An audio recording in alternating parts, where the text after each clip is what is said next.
ഒരു വിഷയത്തെ കേരളത്തിൻ്റെ മാത്രം ഒരു പ്രശ്നമല്ല എന്നിരിക്കെ മറ്റു പലയിടങ്ങളിലും ആരോഗ്യകരമായ പരിഹാരം കാണാൻ കഴിഞ്ഞ ഒരു ചരിത്രമുണ്ടെന്നിരിക്കെ ഇതൊക്കെ കേരളത്തിൽ സാധ്യമാകണം എന്ന് തന്നെയാണ് നമ്മൾ ആഗ്രഹിക്കേണ്ടത്.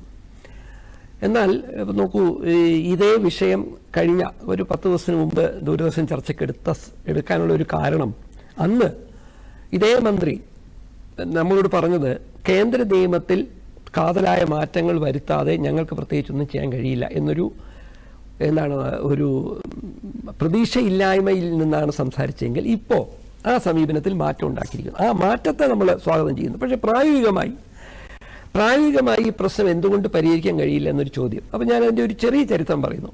ഈ പ്രശ്നം 1990-കളിൽ തന്നെ ഐക്യരാഷ്ട്രസഭ ലോകത്തെ വികസിത രാജ്യങ്ങളിൽ 2 സമീപനങ്ങൾ വേണ്ടിവരും എന്ന് കൃത്യമായി പറഞ്ഞിരുന്നു. അതിലവർ വളരെ ഇട്ട് പറഞ്ഞു. ഇന്ത്യയെ പോലുള്ള രാജ്യങ്ങളിൽ, പ്രത്യേകിച്ച് വരുമാനം കുറഞ്ഞ ആളുകൾ താമസിക്കുന്ന രാജ്യങ്ങളിൽ ഇത്തരം മൃഗങ്ങളുടെ എണ്ണം നിയന്ത്രിക്കാൻ ചില പരിമിതികളുണ്ട്.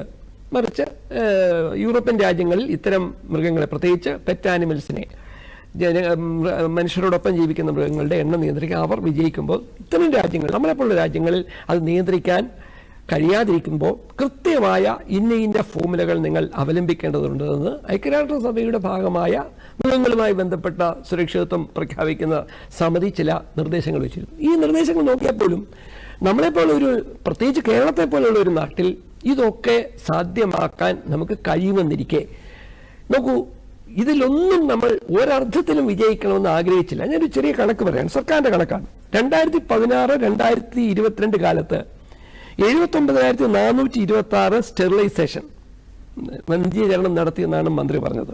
ഇതേ കാലത്ത് വാക്സിനേഷൻ നടത്തിയത് 1,00,000. നോക്കൂ, കേരളത്തിൽ എത്ര തെരുവുനായുണ്ട്.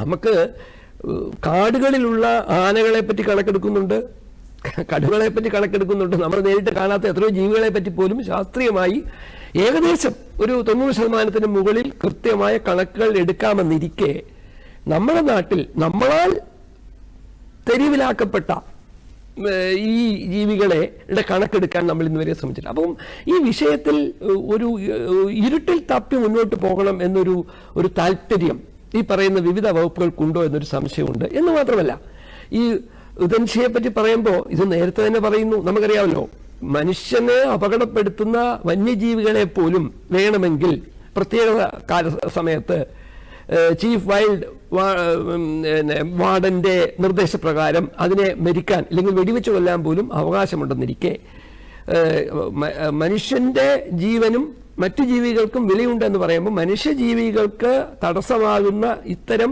അപകടകരമായ സാഹചര്യങ്ങളിൽ ഇത്തരം ജീവികളെ കൊലപ്പെടുത്താൻ പോലും അവകാശമുണ്ട്. പക്ഷേ ഈ പ്രശ്നങ്ങളെ കൊലപ്പെടുത്തിക്കൊണ്ടല്ല പരിഹരിക്കേണ്ടത് എന്നും ഇതിനുള്ള തക്കതായ കാരണങ്ങൾ പരിഹരിക്കുക. അതുകൊണ്ടാണ് നമ്മൾ പറയുന്നത് ഈ വിഷയത്തിൽ ഒരു ദീർഘകാല സമീപനം ഉണ്ടാകണം, ഒരു ഹ്രസ്വകാല സമീപനം ഉണ്ടാകണം.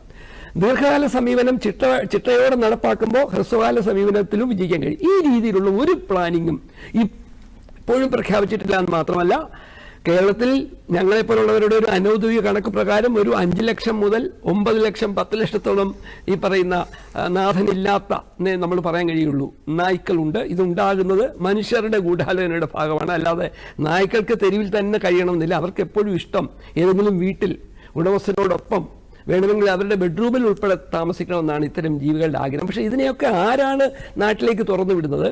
ഇങ്ങനെ തുറന്നുവിടുന്ന ജീവികൾക്ക് എങ്ങനെയാണ് വളരെ ആരോഗ്യകരമായി ജീവിക്കാൻ സാഹചര്യം ഉണ്ടാകുന്നത്? ഇങ്ങനെയുള്ള കാര്യങ്ങളിൽ സമഗ്രമായ സമീപനത്തിലേക്ക് വരാൻ കഴിയാത്തതുകൊണ്ട് ഇതൊക്കെ സാധ്യമാണ് എന്നിരിക്കെ, ഇത് സാധ്യമാകാനുള്ള ഇച്ഛാശക്തിയിലേക്ക് സർക്കാർ സംവിധാനങ്ങൾ പോകുമോ എന്നൊരു സംശയം, ഒരു ദോഷകതയ്ക്ക് അർത്ഥത്തിലല്ല, ഇതുവരെയുള്ള അനുഭവത്തിൽ നിന്ന് എനിക്ക് പറയേണ്ടി വരുന്നു.